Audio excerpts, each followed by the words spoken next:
हमारे यहाँ भी तो हिंदू राष्ट्र बन गया। अब आप बताइए, इस देश का राष्ट्रपति हिंदू है, प्रधानमंत्री हिंदू है, एक भी मुसलमान राष्ट्रपति नहीं है, chief justice of India Hindu है, वाइस चांसलर सारे हिंदू, सब कुछ तो हिंदू है। तो इस देश अब हिंदू राष्ट्र कैसा होता है? अब बीजेपी बताए अब कैसा हिंदू राष्ट्र चाह रहे हैं? अब क्या पाकिस्तान में हिंदू प्रधानमंत्री, राष्ट्रपति, chief justice of India, IB, CID, CBI का चीफ बनाएंगे? भारत में तो सब जगह हिंदुओं का वर्चस्व हो गया, सत्ता के तमाम संसाधनों पर हिंदुओं का कब्जा हो गया, तो भारत भी तो हिंदू राष्ट्र हो गया। और उसके नाम पर जो श्रीलंका में हुआ सेम पैटर्न है, यहाँ भी वही होगा।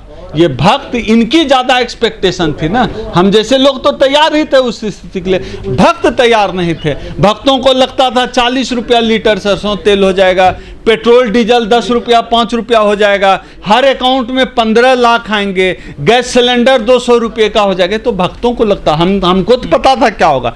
भक्त तैयार नहीं थे मानसिक रूप से इसके लिए, तो भक्त झेलेंगे इसको, और ये क्रांति भी भक्त ही करेंगे। धीरज धरिए थोड़ा, क्योंकि जो तरीका, जो पैटर्न श्रीलंका में अपनाया गया, वही पैटर्न हमारे भारत में अपनाया जा रहा है।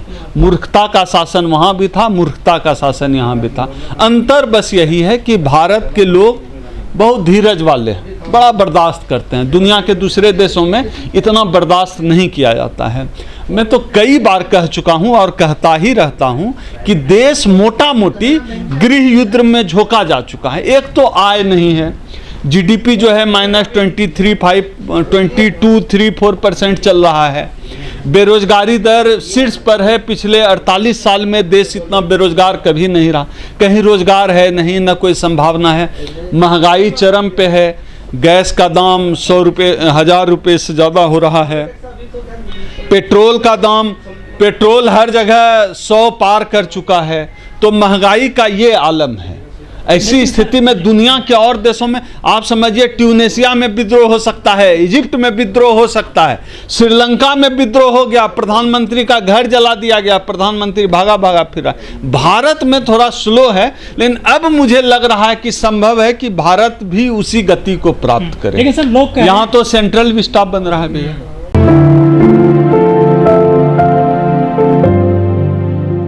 एक सांसद ने तो आत्महत्या भी कर ली लोगों के पिटाई के डर से, प्रधानमंत्री का घर जला दिया गया। बड़ा दिलचस्प है। मैं इतिहास का भी विद्यार्थी रहा हूँ, सिविल सर्विसेज की तैयारी के दौरान वर्ल्ड हिस्ट्री पढ़ा। आजकल तो मूर्खों का बोलबाला है, पढ़े लिखों का कोई मतलब है नहीं, लेकिन मैंने इतिहास में पढ़ा है हिटलर और मुसोलिनी का क्या हश्र हुआ था। अभी मैं मुसोलिनी के बारे में एक दिन पढ़ रहा था, BBC पर कोई खबर थी। मुसोलिनी जब मर गया तो उसकी लाश पर एक औरत ने मुंह पर पेशाब किया था। और आप श्रीलंका की घटना को इससे कनेक्ट कर लीजिए। और सबसे दिलचस्प ये है, आज न कल ये भारत में भी होने वाला है।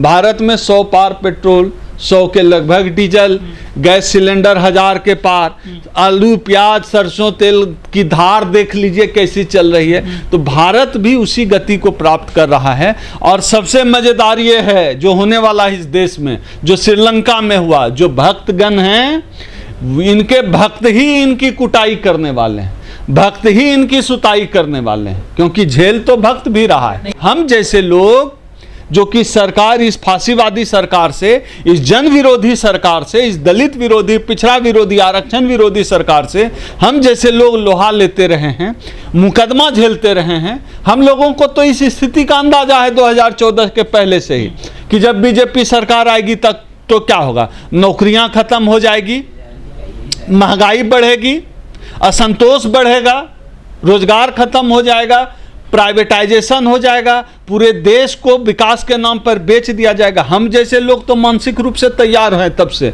और लड़ रहे हैं। लेकिन जो भक्तजन हैं, जिनको लग रहा था कि राम राज आएगा तो बड़ा मजा आएगा, राम राज आएगा तो दूध तेल की नदियां बहेंगी, 40 रुपया लीटर तेल हो जाएगा, गैस सिलेंडर हो जाएगा 200 रुपये का, तो राम राज वाले जो हैं उनको ज़्यादा कष्ट होगा। अब तो भक्तों की स्थिति ये हो गई है कि वो दर्द से बेचारे रो भी नहीं पा रहे हैं। इतनी मेहनत से लाए हैं, सोशल मीडिया पे इतनी गालियां भक्तों ने दी है, इतनी गालियां खाई है कि अब वो न निगल सकते हैं न उगल सकते हैं। अब लेकिन जो दौर आएगा, यह जो श्रीलंका वाली स्थिति बन रही है, ये भक्तजन ही सड़क पे उतरेंगे। ये जो किसान जातियां हैं, जो लोग धरना पर आंदोलन में बैठे थे, आपको क्या लगता है किस पार्टी के वोटर रहे?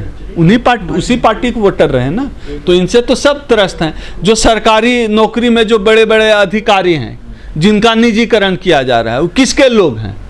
किसको वोट दिया है? पता करिए जरा। ये सब उन्हीं को तो वोटर हैं। तो औकात में तो इनको ही आना है। तो लड़ेंगे भी यही भैया, हम तो लड़ ही रहे हैं, लेकिन असली वाली क्रांति, श्रीलंका वाली क्रांति यही लोग लगाएंगे। और ये भक्त लोग हैं, हनुमान भी हैं, अभी ये अपने ही पूंछ में आग लगा के यहाँ वाली लंका को जलाएंगे। हिंदू राष्ट्र रहा सब नेपाल, वहाँ भी ऐसी ही स्थिति बनी हुई है।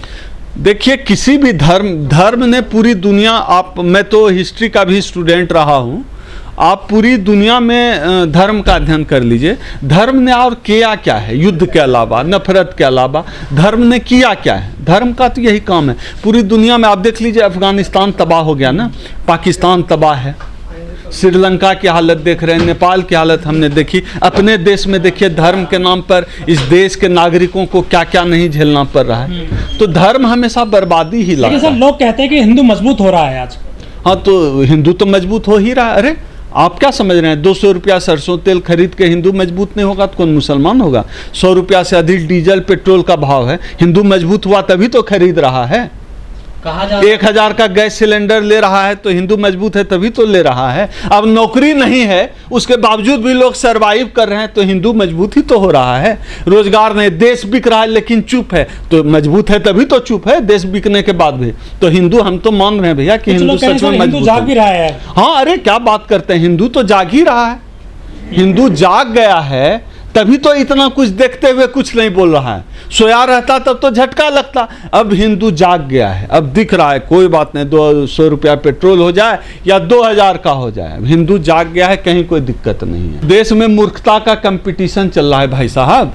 पढ़े लिखे लोगों की यही मुराद, यही कीमत है कि अब ताजमहल को तेजो महल बताएंगे और कुतुब मीनार को शिवलिंग बताएंगे। देखिए, पूरी दुनिया अब जब इनका जो प्रतिनिधित्व करता है, इस देश का जो प्रधानमंत्री है मोदी है, मोदी को ही हिस्ट्री नहीं आता है, अलबल बकते रहता है वो आदमी। जब इस देश के प्रधानमंत्री को ही इतिहास का ज्ञान नहीं है, सामान्य ज्ञान नहीं है, तो उसके जो फॉलोअर हैं, उसके जो मानने वाले हैं, उसको कितना इतिहास ज्ञान होगा? यही अलबल करता रहेगा। देश की जीडीपी -25% हुई, अब इससे अधिक डंका क्या बजेगा? देश में 100 रुपया से अधिक डीजल पेट्रोल हो गया, इससे अधिक डंका क्या बजेगा? हम वर्ल्ड हैप्पीनेस रैंकिंग में हम नीचे आ गए, इससे अधिक डंका क्या बजेगा? मीडिया की जो वॉइस को रोकी गई है, अभी 3 दिन पहले रिपोर्ट आई है, प्रकाश जावड़ेकर ने उस पर ट्वीट करके उस एजेंसी पर सवाल करके फिर ट्वीट डिलीट किया था कि हम मीडिया की आवाज़ दबाई जाती है। उस रैंकिंग में हम पाकिस्तान से भी पीछे चले गए। डंका तो भाई बज ही रहा है पूरी दुनिया में। अब कैसे डंका बजता? मोदी सरकार ने आप लोग जितने यूट्यूबर पत्रकार हैं, अब आप ही लोग देशद्रोही हो गए। हम लोग तो मान लिए हैं भैया डंका बज रहा। आप बताइए, मोदी जी 100 स्मार्ट सिटी बनाए, 2014 से अभी तक बना ही रहे हैं, एक के बारे में भी बात नहीं करते हैं। इतना बड़ा आदमी तो डंका बजना, लोग डंका बज रहा है। रुपए की कीमत गिर गई है, रुपए की कीमत 74-75 रुपए शायद हो गई, 77 रुपए हो गई। अब कितना डंका बजेगा? अब आप लोग लग रहा है मोदी जी का ही डंका बजाने के चक्कर में। दुनिया में मोदी जी के नाम का खूब डंका बज रहा है। हमको याद है एक प्रमुख अर्थशास्त्री जिसका नाम उस समय नरेंद्र दाभोलकर, क्या मोदी पूरा नाम भी नहीं पता भी है, तो मोदी हुआ करता था। उन्होंने, उस प्रमुख अर्थशास्त्री ने कहा था कि जिस देश का प्रधानमंत्री जितना गिरता है, रुपया उतना ही गिरता है। तो अब मोदी जी का ही, मोदी जी ने कहा था। हाँ, तो उनका ये बयान है, यूट्यूब में पड़ा हुआ है कि जिस देश का प्रधानमंत्री जितना गिरता है, उस देश का जो है रुपया उतना ही गिरता है। अभी तो अब 77 रुपये आप ही लोग बता रहे हैं कि हो गया है। अब वो कितना गिरे हैं खुद ही बता दो। तो मोदी जी अर्थव्यवस्था किस क्षेत्र में कामयाब हो रहे हैं? हर क्षेत्र में फेल हैं। इस देश में दलित उत्पीड़न की घटनाएं बढ़ गई है, आदिवासियों से जमीन छीनने की घटनाएं बढ़ गई है, महिला उत्पीड़न की घटनाएं बढ़ गई है, रोजगार नहीं है, महंगाई नहीं है, इकोनॉमिकल मोर्चे पे फेल हैं ही, मीडिया को सच बोलने की आज़ादी नहीं है, लोग अपनी बात नहीं कह सकते हैं, प्रोटेस्ट नहीं कर पा रहे हैं, सच कहने पर रोक है। अब और क्या चाहते हैं? मंदिर तो बन रहा है सब, लेकिन हाँ बिल्कुल, मंदिर बन रहा है और सब लोग घंटा बजाएं। हनुमान चालीसा भी हो रही है जगह जगह। बिल्कुल, खूब मस्जिद में भी अब तो गजब दौर आ गया। अब तो अब तक जो है मंदिर में हनुमान चालीसा पढ़ा जा रहा था, अब तो मस्जिद में भी हनुमान चालीसा पढ़ा जा रहा है। अब तो सही मायने में राम राज्य आ गया। नहीं, अब लाउड स्पीकर से हनुमान चालीसा भी तो पढ़ा जा रहा है, बराबर वो मीडिया में खबरें चलती है, हनुमान चालीसा पढ़ा जा रहा है, पढ़ा जाएगा चौक चौराहे पर। हिंदू राष्ट्र आ गया है भैया, मौज करिए। डेट और तारीख बता दें भैया कि हम लोग चलें उनकी तैयारी में। ढोल नगारा मेरी तरफ से जिस दिन वो समाधि लेगा, तो डेट तारीख बताए। वो जो किस चोर का, किसका नाम बताया आपने? परमहंस बताए कि किस दिन वो समाधि लेगा। तो हम लोग हाँ ढोल नगारे लेकर हम भी पहुंचे, उसको समाधि दिलाएं जरा सम्मान के। मेरा तो यह कहना है इसके समाधि कार्यक्रम में देश के प्रधानमंत्री को भी आना चाहिए, राष्ट्रपति जी को भी आना चाहिए, आदरणीय मोहन भागवत जी को भी इस परमहंस के समाधि कार्यक्रम में आना चाहिए। सर, आपको भी लगता है कि संविधान को चल रहा है बुलडोजर देश में?